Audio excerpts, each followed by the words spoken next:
Another Wednesday, another chance to talk more about the Atlanta Braves pitching that is looking really good so far down in Florida at spring training. We still have several weeks to go, of course, before the beginning of the season, but things are starting to take shape a little bit. First of all, in the starting rotation, knock on wood, everything's looked really good so far. Max Fried's looked good. Spencer Strider with a new curveball has looked amazing, unbelievable, not giving up a run so far in 9 innings in his 3 appearances.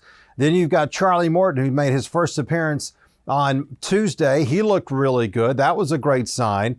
Then Chris Sale. Well, Chris Sale has done nothing but get people out so far and is striking people out at will, and looks like the Chris Sale that we saw in Boston and even in Chicago when he's one of the best pitchers of the previous decade.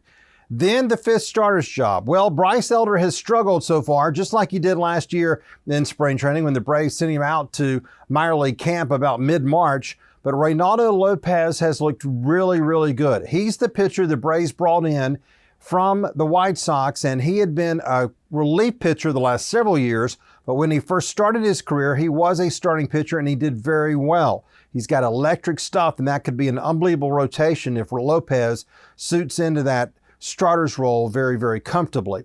Bullpen looking good too. Raisel Iglesias, AJ Minter, Joe Jimenez, Pierce Johnson. Knock on wood, they're all looking really good. And a name to keep in mind is Ken Giles. He used to be with the Phillies and Astros and Blue Jays, a little stint with the Mariners as well.